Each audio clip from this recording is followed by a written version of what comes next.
qui a commencé à détruire. C'est la mobilisation sur place qui a fait que les tracteurs sont partis. De protection, de biodiversité, mangrove, forêt géophysique, forêt sestrale, des formes de botanique très très fortes comme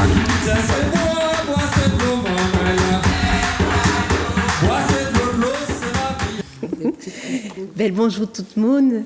Donc, je suis ravie d'être présent avec vous sur Zouk TV. Zouk TV qu'on remercie grandement tous les jours. La Sopamar, franchement, Zouk TV, hypotalent. Et donc, je suis sûre que Rosalie, mon invitée d'aujourd'hui, Rosalie Gachette, qui est présidente de la Sopamar, dira de même. Bonjour Rosalie. Bonjour Fanny-Wa. Effectivement, comme Fanny-Wa vous l'a dit, on est tellement content d'être à Zouk TV. C'est une télé où on se sent bien. Et puis on remercie M. Granier. On ne va pas finir de remercier M. Granier pour tout ce qu'il fait depuis le départ. Il ne nous a jamais abandonnés et vraiment pour cela, on lui dit merci. Et puis merci aussi à toi, à l'équipe qui est avec M. Granier. Bon, c'est vrai que on voit qu'il y a des changements de temps en temps, mais ils sont tellement sympathiques. Tout à fait. Et puis voilà, donc merci Zouk TV. Mais c'est un plaisir de travailler vraiment avec l'équipe de Zouk TV. Tout à fait. Faut que Bayo pas là. Voilà. Donc aujourd'hui, donc ça faisait un moment effectivement que nous n'avions pas fait d'émission. Donc on a eu beaucoup de contretemps. Donc en fait aujourd'hui nous allons parler des Céveso, de la Sahara, puisqu'il y avait eu une fuite d'hydrocarbures à la Sahara. Nous allons voir aussi juste un petit extrait du procès de l'association de l'AFCA pour parler de ce qu'il en est au niveau des tribunaux, ce qui se passe en fait au niveau des tribunaux et l'injustice qu'on peut vivre en Martinique comme en Guadeloupe, on va le dire aussi. Nous allons voir aussi un extrait de l'intervention de Madame Taron. Madame Taron, elle est procureure de la République. On parlera un petit peu justement du procès du chlordécone et des 7 dossiers à Nice.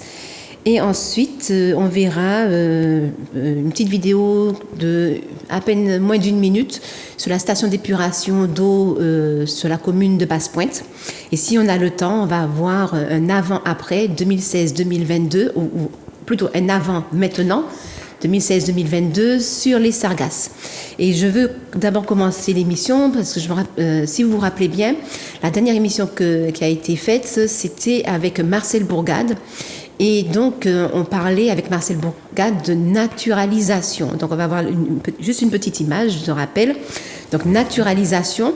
Et il disait qu'en fait, qu'on ne parlait pas de reboisement pour Sainte-Anne. Parce que la naturalisation, c'est quoi? C'est reproduire ce que la nature construit par elle-même, par sa propre force. Donc, vous pouvez toujours soutenir ce projet de naturalisation à Sainte-Anne pour protéger la côte du littoral au lieu d'effectuer des enrochements qui détruisent, bien au contraire, le littoral martiniquais. Donc, si vous voulez faire un soutien, n'hésitez pas pour Sainte-Anne. Donc là, on va voir maintenant. En fait, Rosalie fait des vidéos sur Facebook. Et elle fait des vidéos en direct. Et un lundi, donc, on a vu que la Sopamar était à la Sahara, visiter le site de la mangrove parce qu'il y avait eu des fuites d'hydrocarbures. Et donc, on parlait sur la vidéo de ce que c'est que des Céveso. Alors, j'ai fait quelques recherches pour savoir les Céveso, ça a commencé quand est-ce, à quoi ça sert un Céveso et tout. Donc, on va passer juste une vidéo et on se retrouvera juste après pour parler de c'est quoi un Céveso. Et puis, après, on va aller en direction pour l'hydrocarbure à la Sahara. Ça vole encore.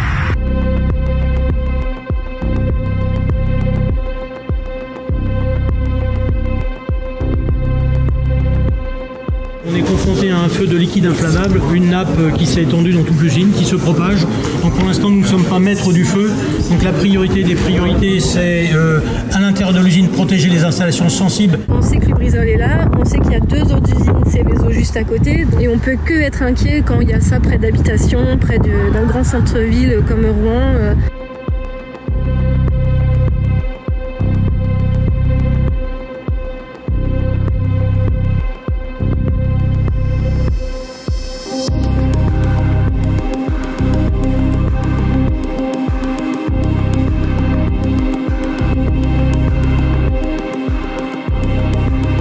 Ce classement distingue 2 types d'établissements, ceux dits à seuil haut et ceux à seuil bas. On classe ainsi les usines en fonction de la quantité de matières dangereuses qu'elles contiennent. La sécurité est alors adaptée selon ces seuils.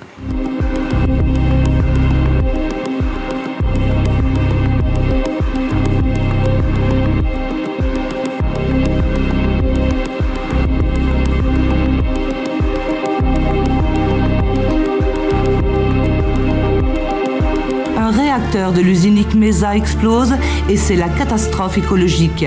Un nuage rougeâtre chargé de dioxine recouvre la ville et ses environs. Cette directive de 1982 prévoit une série de mesures pour contrôler la fabrication et le stockage des produits chimiques, toxiques, inflammables ou explosifs.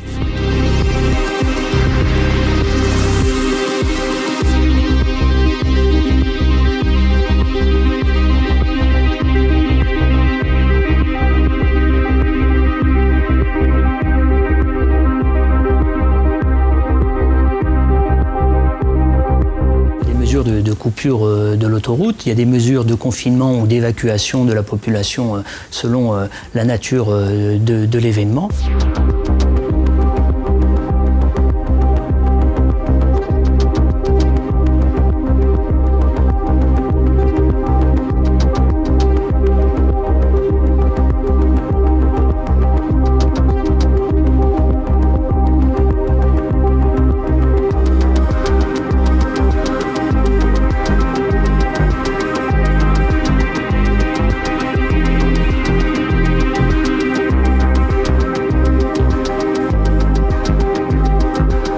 Le site industriel était une véritable poudrière, située, on le voit bien sur ces images, à quelques centaines de mètres des habitations.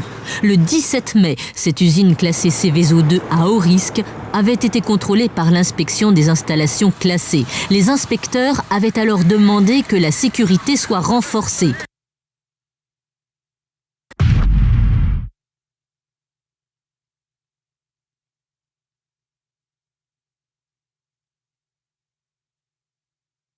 On a vu sur ces images d'un média TV brut. Donc, c'est quoi un Seveso? Donc, je vais lire exactement. Donc, on a vu que Seveso, c'est une ville, en fait, en réalité, et où il y a eu la catastrophe de l'explosion de l'usine AZF à Toulouse le 21 septembre 2001.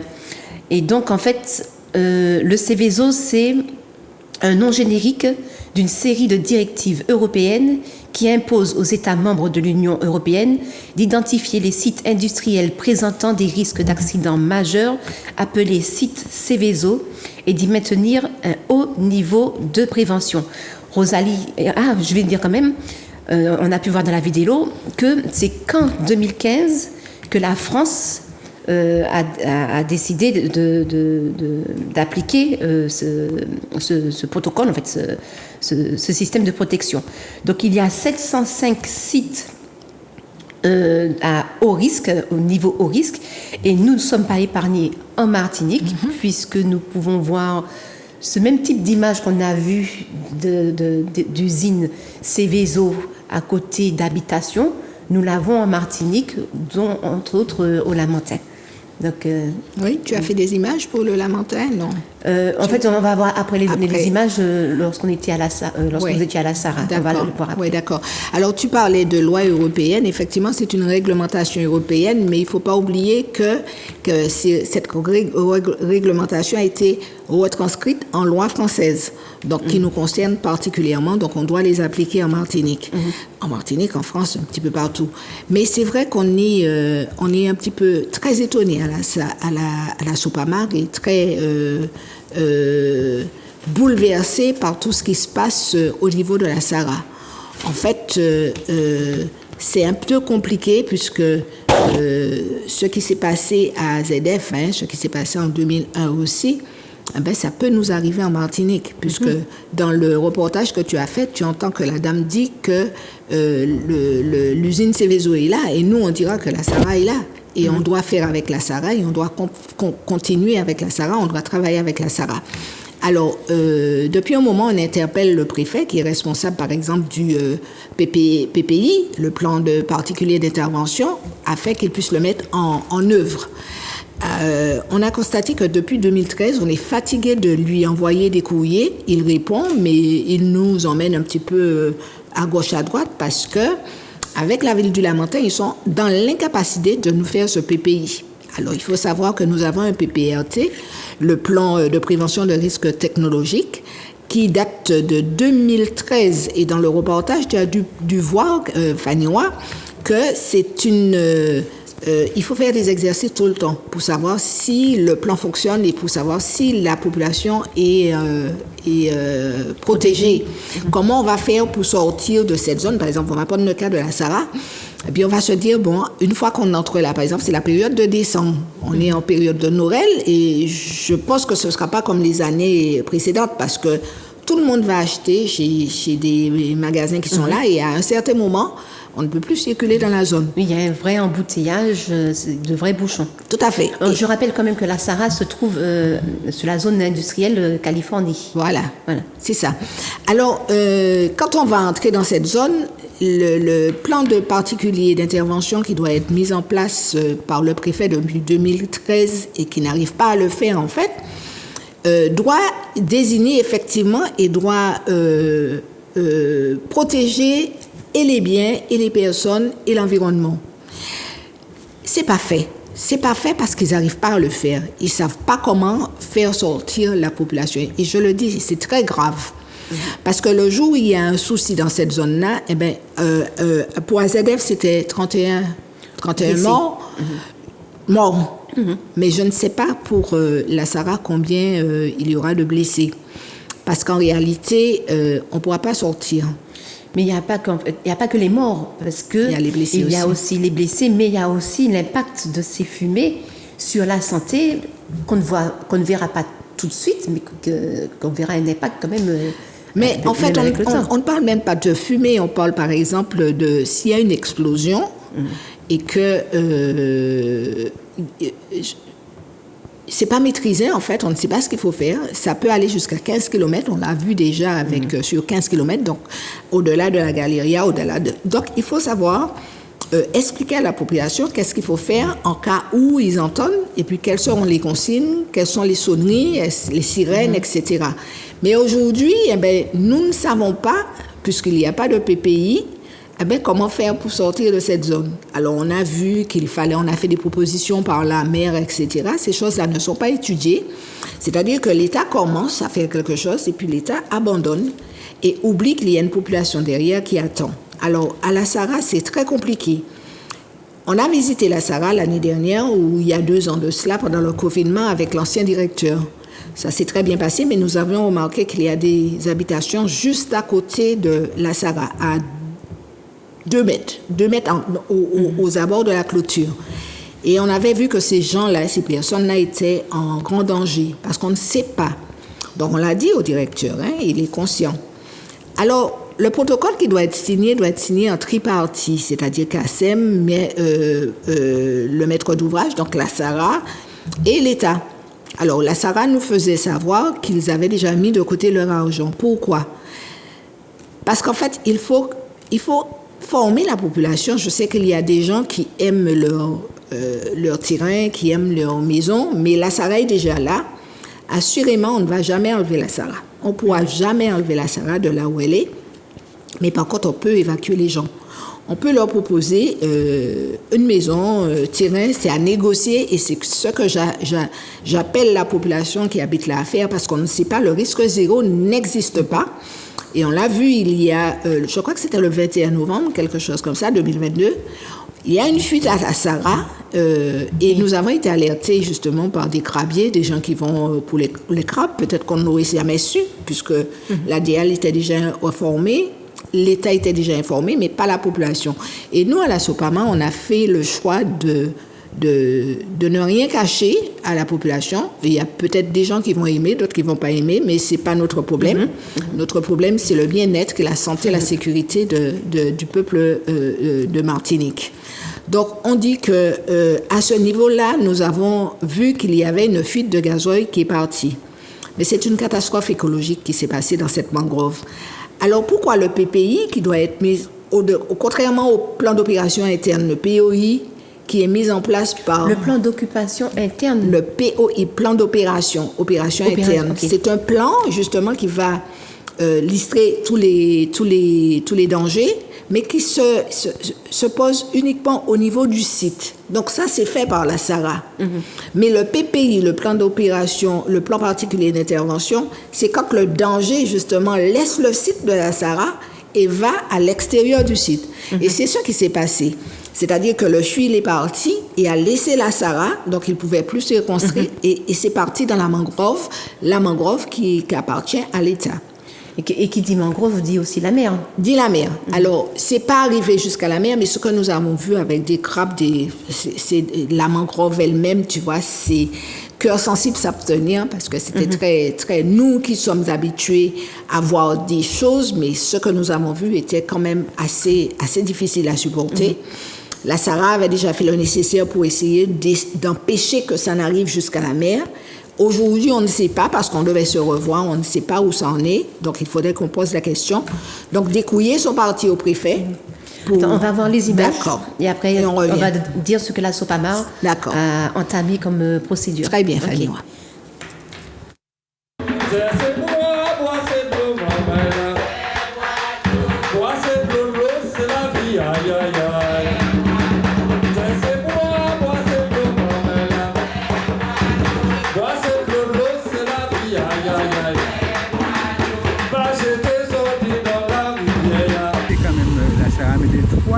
Employés à disposition pour faire nous visiter, pour faire nous répondre à la question. Et nous avons dit que c'est en volonté de bien faire, si vous voulez, mais c'est en volonté de communication, c'est en volonté de... Bon. Donc nous, ni des questions, mais nous, moi qui ne suis pas un scientifique, je vais des bagailles, je vais expliquer des bagailles, mais nous avons demandé des approfondissements des études que vous faites et des analyses que vous faites. En particulier, nous avons des endroits, nous avons des études de carbure, mais il y a des fois, en bas mangrove, il y a des décompositions mangrove qui noient aussi. Est-ce qu'il y a du carbure en dedans? Est-ce qu'il n'y a pas ni ça? Et c'est ça. Et puis, deuxième bagaille là, il y a pas de beaucoup de qui surface qui impactent, qui ça, mais nous les ouais, c'est surtout l'effet sur la flore et la faune en matière de biodiversité. Et il y a un bagaille qui, quand même, faut qu'on dise, il y a un bagaille. Celui qui est responsable de pollueur-payeur. Oui, pollueur-payeur. Mais celui qui est responsable de la police de l'environnement pour la biodiversité, c'est, comment il s'appelle?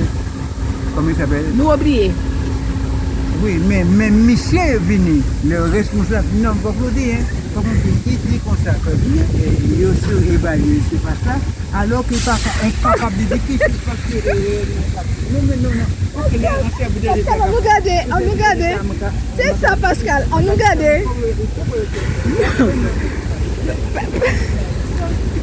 Pascal, où est mon coupé?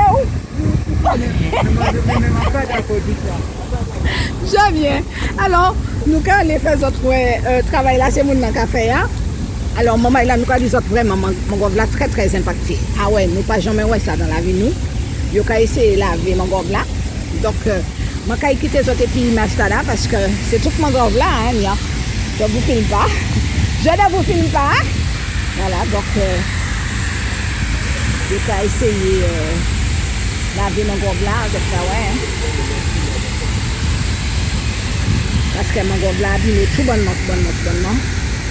C'est une catastrophe écologique qu'il a, hein, une grosse catastrophe écologique. Donc nous là, c'est pour ne pas mentir à nous, pour ne pas mentir à d'autres. Donc, c'est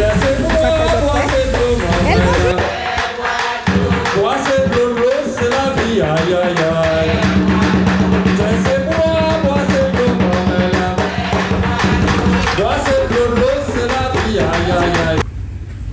Bel bonjour, tout le monde dans la Sopama. Alors, bel bonjour. Comme d'habitude, dans la Sopama, en toute transparence, et puis la Sarah, hein, nous avons changé, que nous étions en réunion, et puis la Sarah nous des ans, et nous avons parlé de transparence. Et nous avons dit nous, effectivement, si tu as été fait, nous avons dit nous, ça qui passait, d'accord?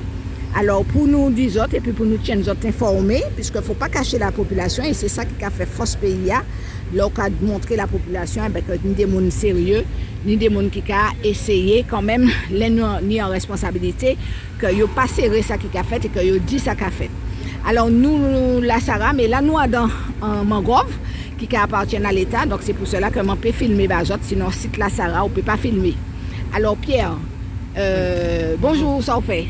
Voilà, mon Kachembe, en belle mangrove, mais. Dans belle mangrove, mon la caille moins parce que dans la mangrove, mon vive. Ah oui, c'est ça.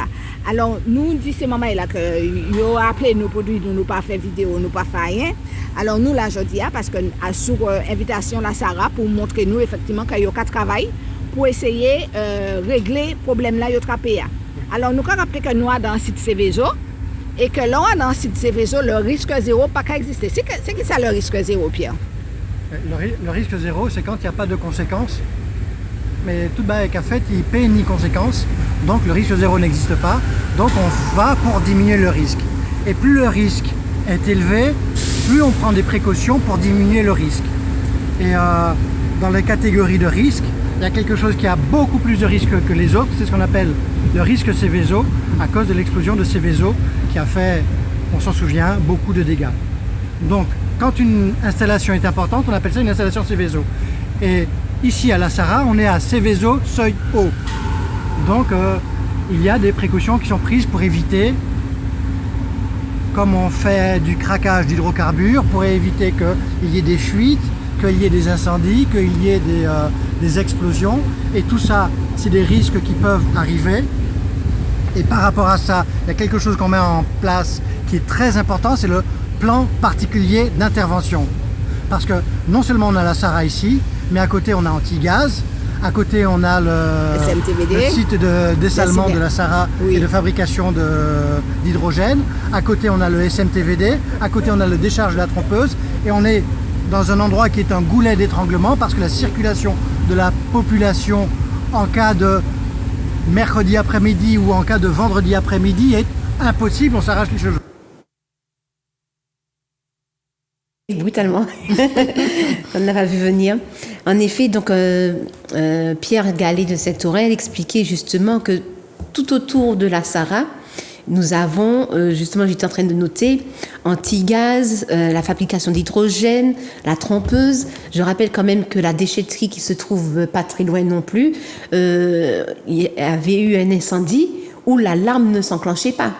Donc il a fallu que j'intervienne, que je dise que votre bâtiment est en train de prendre feu pour que les ouvriers sortent du bâtiment, et peut-être quelques minutes après, c'est à ce moment-là seulement que l'alarme d'incendie s'est enclenchée. Mm-hmm. Donc tout à l'heure là, juste avant de la vidéo, tu as dit qu'est-ce que nous avons projeté de faire par rapport justement aux hydrocarbures qui se sont retrouvés dans la mangrove.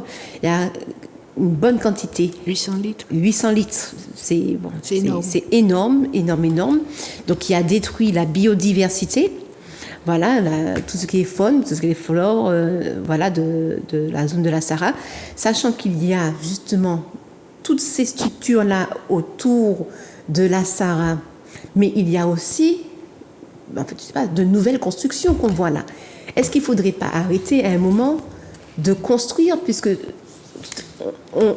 on demande même à protéger la population, et pour protéger la population qui est beaucoup trop proche de ce Céveso-là, qu'on puisse leur donner une autre maison ailleurs pour les protéger. Et je vois qu'il y a des constructions nouvelles qui se font, donc c'est pas normal. On est en Martinique, Fanny. Ouais. Il y a qu'en Martinique où on voit ce genre de choses. Effectivement, on a bien vu que le risque zéro n'existe pas. Il y a n'importe quel moment on peut avoir un accident.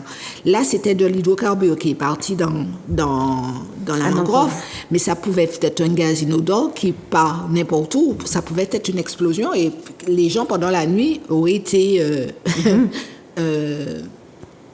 peut-être pas tué, mais on ne sait jamais. On ne sait pas ce qu'il y a dans une usine. Et puis pourquoi il y a une fuite? Donc le tuyau était crevé. On ne sait pas jusqu'à présent. On ne sait pas ce qui s'est passé. On sait qu'il y a 800 litres de produits dans la mangrove, de fuel dans la mangrove. Donc, mais ça pouvait être de l'autre côté. C'est énorme. C'est énorme. Ça fait sur plusieurs jours. C'est une petite fuite sur plusieurs jours ou c'est une grosse fuite? C'est une grosse fuite. Très, très grosse fuite.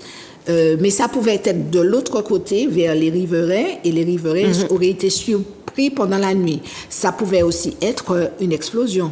Donc, c'est pour démontrer qu'on est vraiment dans une zone Céveso, et on se pose la question, pourquoi il y a encore des gens qui habitent juste à côté de la Sahara? Pourquoi le PPI n'est pas mis en place? Et loin de là, on a le PPRT, comme je disais, le plan de prévention des risques technologiques. Concernant les nouvelles constructions. Justement, j'y arrive. Est-ce qu'il n'y a pas justement... Ce PPRT-là, justement, dit... D'ailleurs, dès qu'on est en zone Céveso, il faut maîtriser l'urbanisation. Il faut maîtriser l'espace foncier.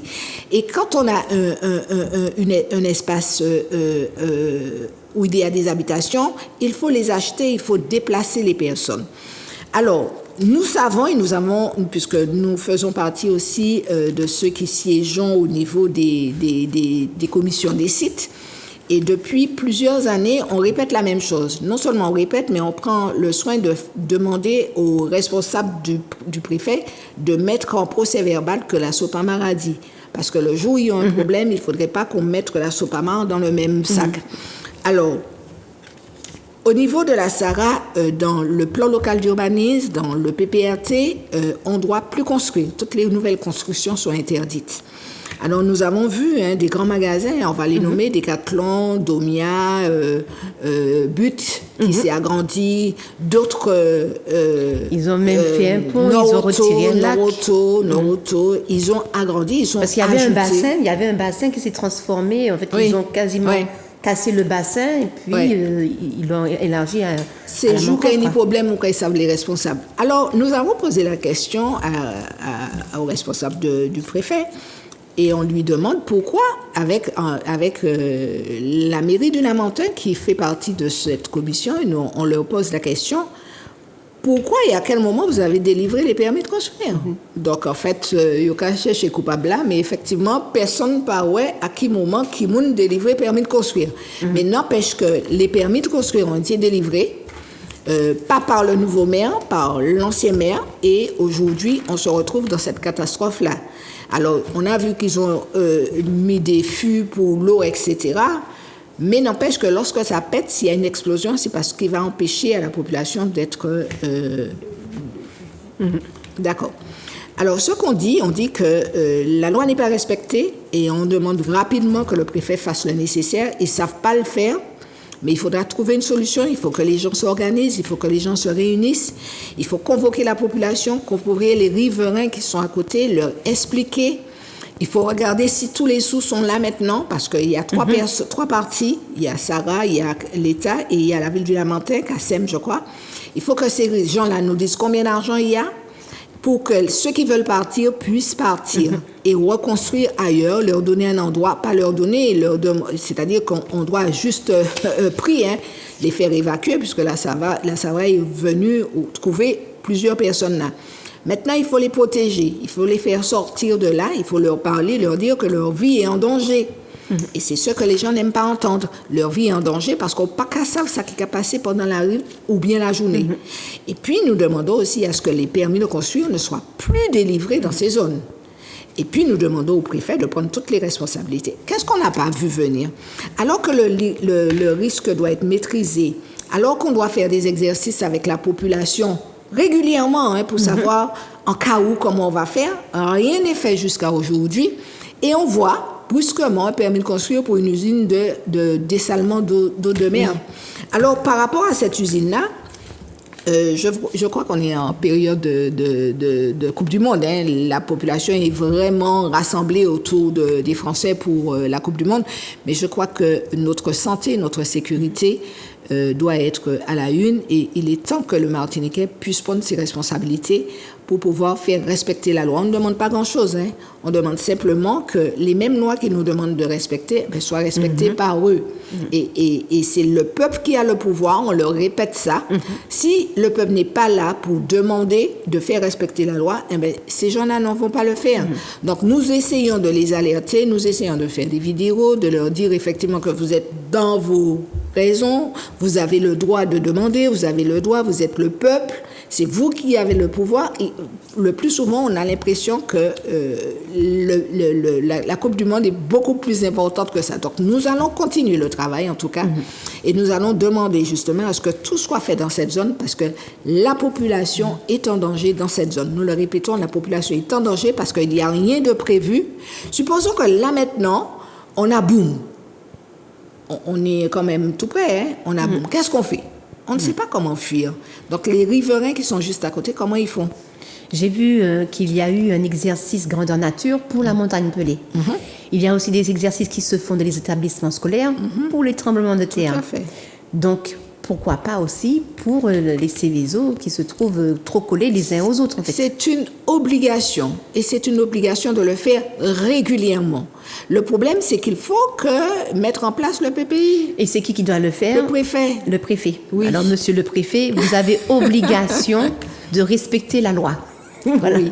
Il faut le faire avec la CACEM, bien entendu, avec les maires, tous les maires, avec toutes ces personnes-là. Il faut qu'ils se réunissent, il faut dire à la population, voilà ce que nous avons décidé de faire, mais il faut protéger cette population qui ne l'est pas. Que ce soit ceux qui vont acheter chez But, ceux qui vont acheter dans la zone, tout le monde est concerné. Tout le monde est concerné, pas seulement les riverains. Parce que il y a des HLM, hein. En plus, tu as ajouté des mounes là comme ça où on ne peut pas faire sortir. Non, il faut un moment savoir garder raison donnée. Parce qu'on ne peut pas mettre la vie des gens en danger pour de l'argent. On ne peut pas construire n'importe où et sous prétexte qu'il manque des logements sociaux. Ça, on le dit souvent, il ne manque pas de logements. Il y a des gens qui font du n'importe quoi dans ce pays et il faut que nous le disions. C'est-à-dire que nous en avons suffisamment fait démontrer pour qu'on puisse voir effectivement que le peuple, maintenant, les Martiniquais doivent dire, bon, maintenant nous voulons ça. Eh bien, ceux de Californie doivent dire aussi, nous ne sommes pas en sécurité, nous le répétons, ils ne sont pas en sécurité, ce n'est pas la peine de nous dire que ce n'est pas ça, ils ne sont pas, on ne sait pas quand est-ce qu'il y aura un danger. Tous ceux qui travaillent autour, tous ceux qui sont là, il faut demander au préfet de voir comment on va partir. Alors, on avait fait des propositions par la mer, par des les plans bus. d'évacuation. Oui, mettre un parking un petit peu plus haut, que tout le monde se mette là. Il faut trouver des solutions. Il y a des solutions qui sont très difficiles, mais il faut trouver une solution pour pouvoir évacuer les gens au cas où. Et donc là, Soupamar, quelles sont ces... Alors, nous avons écrit au préfet pour lui rappeler ses obligations. Parce qu'il faut absolument, ce n'est pas notre problème, il faut qu'il arrive à le faire. Et il faut aussi qu'il nous... Alors, on a écrit au préfet aussi pour lui demander d'interdire la pêche au crabe près de la Sara, parce que je crois que ce n'est pas l'endroit idéal pour aller pêcher des crabes. Non, sincèrement. Parce que nous, déjà avec la contamination du chlordécone, là, cette mangrove-là, elle est tout près de la Sara. On ne sait pas ce qui se passe dans cette mangrove. On a des hydrocarbures. Pendant des années, cette mangrove sera polluée. Donc, on lui demande d'interdire la pêche au crabe au niveau du site de la Sara. Et on lui demande de faire le nécessaire pour parler à la population. Il faut que les gens... Je trouve ça bizarre pour un fait aussi grave que ça, que la presse n'en a pas parlé du tout. Ils ont juste fait une photo de la Sara, mais ils ne sont pas entrés dans le non de la chose, comme on dit, pour pouvoir expliquer ce que c'est Céveso. Et et les dangers et les risques pour les citoyens, pour ceux qui vont, pour les Martiniquais, pour ceux qui vont dans la zone. C'est très grave, ça. Donc, on maintient ce qu'on dit, c'est une gravité. Il faut arrêter, il faut se mettre autour d'une table, il y a des choses à faire et protéger la population dans ce périmètre-là. Voilà. Et arrêter de délivrer des permis de construire à bout de champ. Exactement. Donc, j'avais dit en début d'émission qu'on allait voir une vidéo qui se passe devant le tribunal de la Cour d'appel de Fort-de-France concernant l'AFCA. On se retrouve juste après la vidéo. Alors, bel bonjour, maman. Je dis nous devant le tribunal, la Cour d'appel Fort-de-France. Des familles, d'autres cas sont je crache là, qui viennent faire valoir droit pour empêcher qu'on non-lieu fait. Ça veut dire que vous crachez, on les souffrances moun. Ni expert qui viennent démontrer la vérité, de l'empêcher d'entrer alors que vous gagnez tout papier, une citation à comparaître, une toute bagaille, de les empêcher d'entrer en tribunal là. Donc, ne parlez pas moi, madame, dis-moi qui ça a fait là. Ne parlez expert noir, nous payons, qui cite à comparaître, je dis, ne parlez entrer, parce que vous savez qu'il y a démonté nos lieux. Il vérifie tout paramètre avion, pèse tout jamais, tout le monde qui est dans l'avion. Pour dire avion, c'est trop lourd. Et je dis, il n'y a pas d'entrée. On ne veut pas que notre expert vienne démonter les expertises judiciaires qui ont été malmenées. C'est une honte pour la Martinique. Alors je vous demande, peuple martiniquais, de descendre devant la cour d'appel. Parce que je dis, c'est nous d'aimer ces autres. Ils ont toute la peine à mon dans l'avion. D'une famille en colère, et il y a de quoi être en colère. Alors j'ai tenu quand même à mettre ces images-là parce qu'effectivement, les tribunaux en Martinique, ce sont des hors-la-loi qui ne respectent pas la dignité humaine, qui ne respectent pas les victimes. Donc on se rappelle quand même de plus de 153 Martiniquais, il me semble, qui sont morts dans ce crash. Et là, le tribunal refuse que le spécialiste entre dans la cour d'appel pour pouvoir témoigner. Voilà. Donc, qu'est-ce que tu en penses, en fait, Rosalie? Nous, on est dans le même cas avec comme le déni de justice. Pour le chlordécone? Mais bien sûr.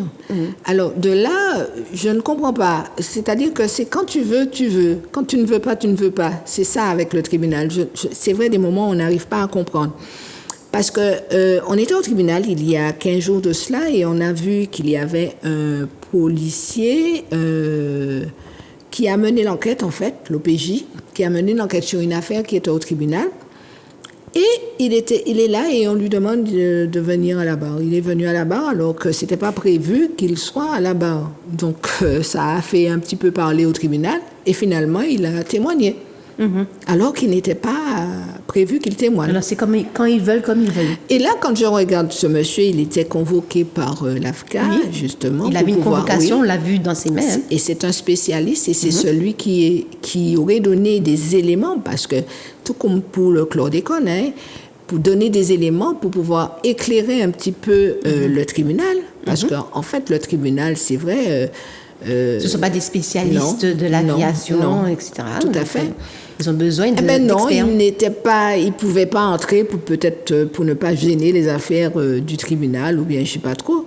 Mais on trouve que c'est quand même scandaleux, quoi. Des fois, on ne comprend pas. On ne comprend pas. C'est quand tu veux, quand tu veux pas, tu veux pas. Quand je veux, je ne sais pas. Je ne sais pas, mais ça, c'était très grave quand même. Et par contre, le soir, nous avons, il y avait, peut-être pas le soir, donc quelques jours après, la présidente qui devait être avec nous, mais c'est vrai qu'elle est retenue pour autre chose, Madame Marie-Rose Pélican, qui est la présidente de l'AFCA, a fait une conférence de presse et nous avait invités, effectivement, on a fait une vidéo avec ce spécialiste-là. C'est un expert en fait. C'est lui qui connaît les avions, c'est lui qui sait pourquoi. Il a travaillé sur d'autres vols d'autres vols qui sont tombés en fait, des avions où il y a eu des crashs. Et il a eu gain de cause, avec son expertise. Et là, dans l'expertise qu'il donne là, il dit effectivement que l'avion était trop chargé. C'était trop chargé, donc il y avait des responsabilités, etc. Mais il nous a expliqué avec des photos comment il faisait, voilà. Mais on trouve que ces éléments-là qui n'ont jamais été pris en compte à l'audience, au niveau de la procédure, en fait, voilà, on aurait aimé savoir mettre ces gens-là je sais pas, mais c'est très, très, très, très, très triste pour nous à la Martinique de voir qu'effectivement que quand on peut, on fait, et quand on ne veut pas, on ne fait pas. Exact. Et en fait, on peut voir cette vidéo-là de l'intervention de l'AFCA sur le Facebook de la Sopamar. Oui. Voilà, donc vous pouvez aller voir la vidéo, écouter ce qui est dit pour que vous puissiez entendre ce que les tribunaux n'ont pas voulu entendre. Tout à fait. Donc, pour en faire. Et donc, on a vu aussi sur le t-shirt de la dame, pour l'AFCA, non au non-lieu. Oui. On a encore un non au non-lieu, c'est au chlordécone. Oui. Donc, la Sopamar a fait effectivement une plainte. Une plainte, c'était en quelle année ? En 2006. En 2006. Et on dit non au non-lieu. En fait, ils disent que le procureur a demandé un non-lieu pour prescription. C'est bien cela. C'est ça. Et que pense la Sopamar par rapport à ce non-lieu encore ? Mais c'est un déni de justice, comme d'habitude. Tout comme pour l'AFCA. C'est le même principe de dire non. Mais à ce moment-là, il faudrait vraiment qu'on puisse se demander s'il y a une justice, ou sinon, si on veut que les Martiniquais se frustrent, ou bien se fassent leur justice eux-mêmes, en fait. Parce que je ne sais pas ce qui va se passer si le juge décide de suivre le procureur. Peut-être qu'il peut ne pas décider. Hein. On est là, on verra bien. Mais nous, d'ores et déjà, on a déjà décidé de faire appel de cette décision qui sera rendue peut-être pas au niveau de décembre, parce que nous pensons qu'ils attendent la fin des fêtes et de nous donner justement le délibéré à partir de janvier. Donc nous attendons, mais nous nous préparons, nous sommes déjà prêts à pouvoir faire le nécessaire pour pouvoir aller plus loin, faire appel de cette décision et continuer jusqu'en cassation, puisque nous avons encore des choses à dire dans ce problème. Et justement, en parlant justement de cours de cassation, faire appel, ça demande de l'argent. Tout à fait. Donc, je vais vous solliciter votre soutien. Donc, vous pouvez faire des dons à la Sopamar avec Hello, en passant par le site internet de Hello Asso. Donc, Hello Asso, on voit sur l'écran. Donc, vous cherchez sur votre moteur de recherche, ça peut être Firefox, Google, etc., etc. Vous écrivez Hello Asso à Sopamar. Et une fois que vous avez tapé cela sur votre ordinateur, vous voyez, il y a à Sopamar Hello Asso. Alors, vous cliquez 2 fois dessus ce lien et vous verrez cette page apparaître où vous pouvez voir sur votre gauche, vous pouvez soit faire des dons mensuels, voilà, ou encore vous pouvez le faire ponctuellement.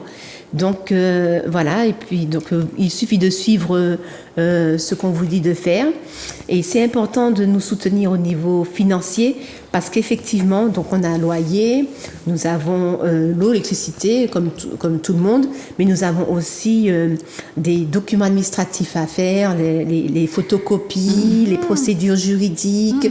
Lorsqu'on est sur le terrain, on a besoin de faire des banderoles, etc. Voilà.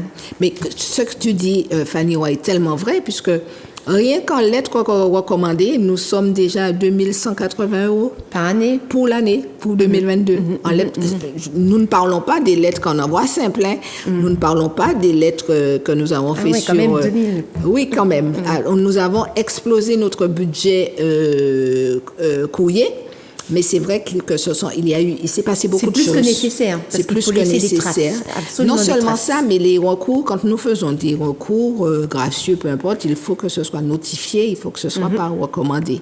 Il y a des procédures où on ne peut pas passer outre, on est obligé de le faire. Donc, c'est pour cette raison que nous profitons pour remercier nos avocats, tous ceux qui ont depuis le début, Claudette Duhamel,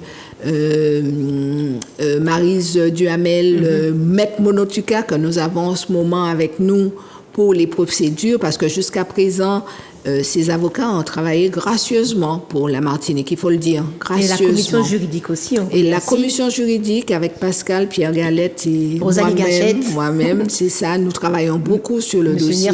Voilà, Alain Yerso et Max Gambi.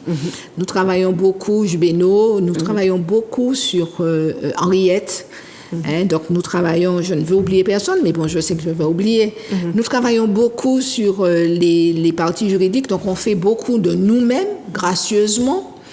Mais pour la partie chlordécone, justement, puisque nous allons faire appel, ce sont des avocats qui ne sont pas de chez nous, c'est une obligation, puisqu'on part. Donc il faudrait que nous ayons l'argent pour payer les avocats. C'est pour cela que nous allons mettre en ligne une collecte. Même à 1 euro, 2 euros. Et à chaque fois que vous aurez une petite somme, eh bien, on vous demande de penser à la Sopamar pour pouvoir payer les avocats qui seront qui sont prévus pour l'appel. D'accord, puisque c'est deux choses différentes. Donc, on aura besoin de cet argent pour les payer, puisqu'ils n'ont rien à voir avec le chlordécone. C'est pas la même chose, c'est toujours comme ça. Ceux de Martinique, on les félicite, on leur dit merci pour ça. Voilà. Okay. Et justement, donc, on va continuer. Donc, en fait, Eloasso sert à faire des dons, mais aussi à payer l'abonnement, l'adhésion à l'association. Voilà. Donc, il faut savoir que la Sopamar fait son assemblée générale bientôt. Donc, c'est en janvier, le 29 janvier. Le 29 janvier 2023. Donc, ça se fera au Diamant. Et ce jour-là, vous pourrez aussi payer votre adhésion directement sur place lors de cette assemblée générale. Voilà. Oui, justement. Alors, on profite, je profite de l'antenne. Alors, nous sommes 446 membres à la Sopamar, mais il y en a beaucoup qui ne sont pas à jour de leur cotisation. Donc, c'est vrai que 446 membres sur le papier, c'est très bien, mais on aurait souhaité que vous vous régularissiez pour l'année 2022. Et ça vous permet justement de participer au débat et puis de voter lors de l'Assemblée générale. Et comme Fanny a dit, cette année, c'est la ville du Diamant qui nous reçoit, en fait. On donnera l'adresse dans le prochain, dans la prochaine émission. Et puis, nous vous invitons déjà. Il y aura un grand parking, il y aura de la place pour tout le monde. Donc, vous pourrez aussi adhérer pour 2023. Et ceux qui ne sont pas à jour de 2022 pourront le faire sur place. Donc, ils auront 2 fois à le faire.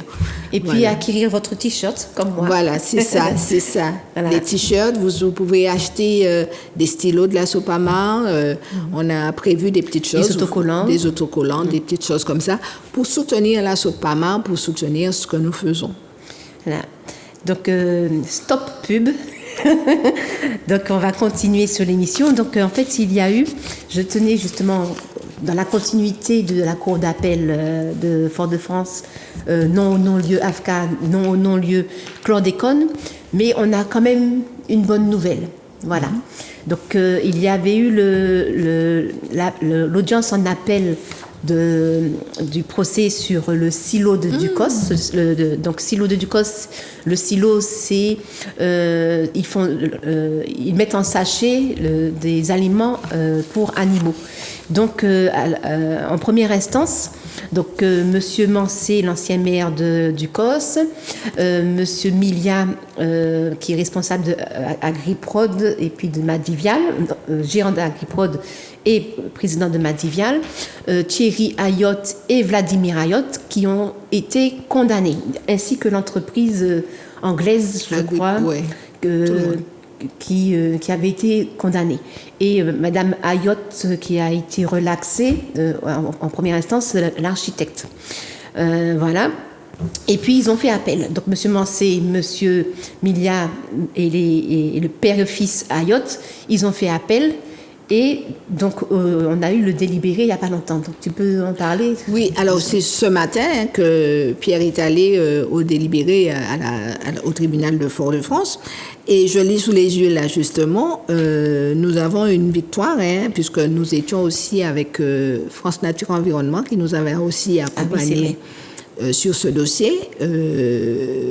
En première instance, on demandait effectivement des sommes assez extraordinaire. Il y avait 200 000 euros pour... Oui, et on est par rapport aux sommes qui sont demandées, l'argent ne rentre pas chez nous, c'est pas pour nous, c'est pour le tribunal, et on se dit qu'on est d'accord avec ça, parce que nous avons constaté que lorsqu'un pétitionnaire ou bien un promoteur est condamné, ou bien celui qui va défricher la forêt sans autorisation est condamné à 1 500 €.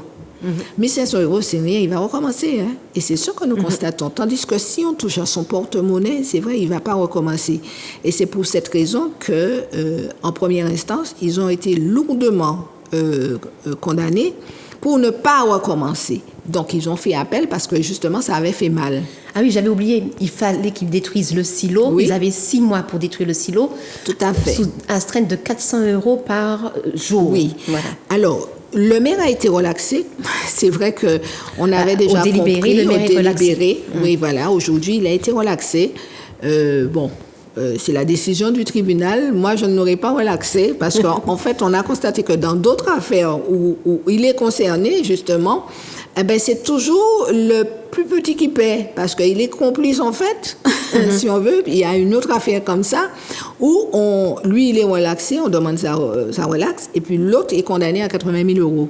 Donc, un jeune petit qui a fait les travaux, qui n'a rien à voir dans ça. C'est vrai qu'il n'a pas vérifié cette histoire de permis, et je profite pour dire aux artisans, justement, quand vous allez faire des travaux, c'est pas parce que c'est le maire qui vous demande de le faire ou bien c'est le HLM, etc. Demandez, vous avez l'obligation de demander à avoir le permis de construire, à avoir les autorisations. Parce que demain, vous allez vous retrouver devant le tribunal. Aussi. Pour complicité. Quand vous ne voyez pas le panneau de permis, ne commencez pas à faire les travaux. Quand vous ne voyez pas le panneau de défrichement, ne commencez pas. Dites au maître d'œuvre, affichez IBANU. C'est le cas de ce jeune homme qui n'a pas regardé le permis de construire. Le maire lui a dit, fais, c'est barman quoi, fait avec l'autre là.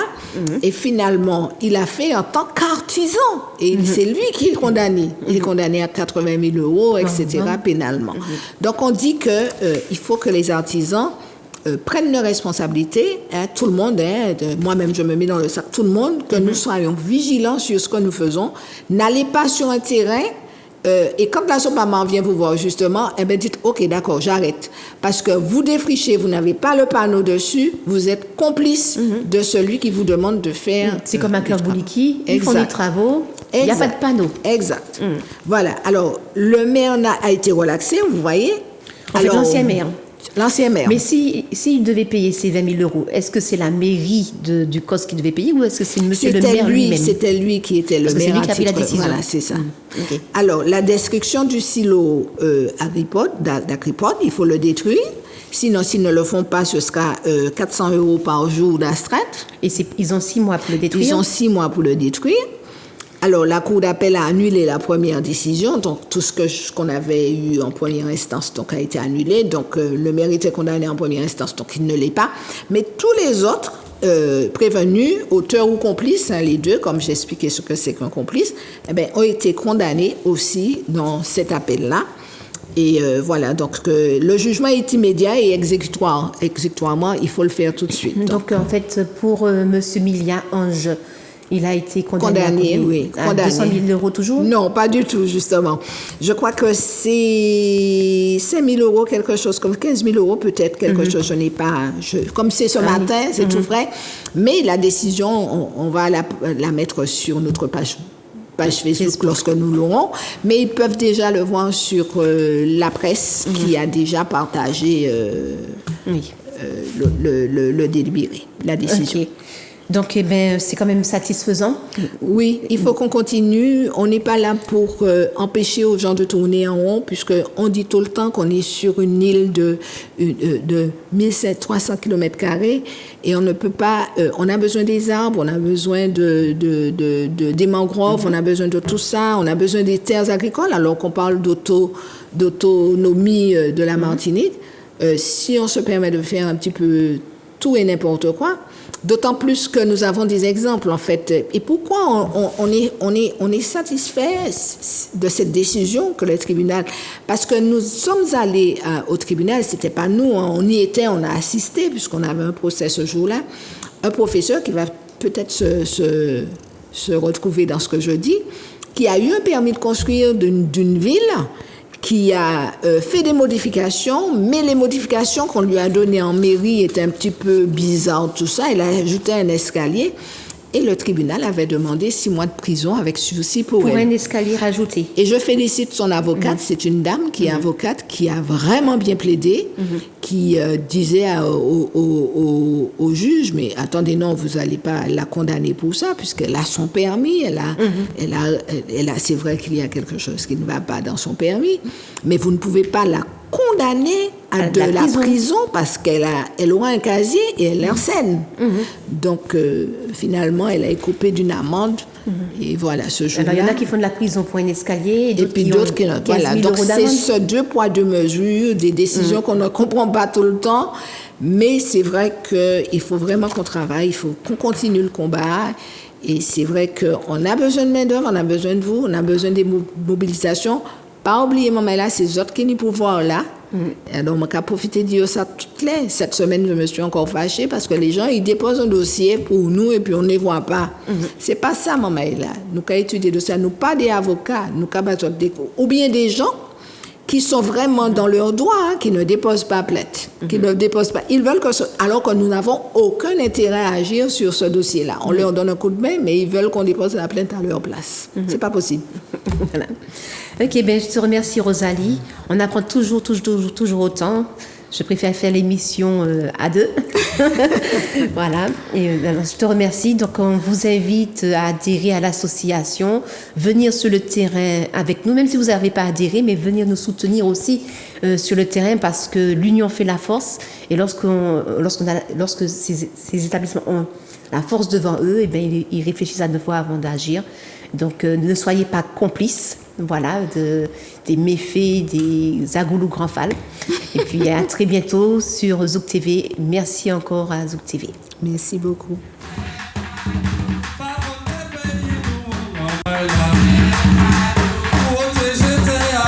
Vous avez déjà commencé à détruire, hein?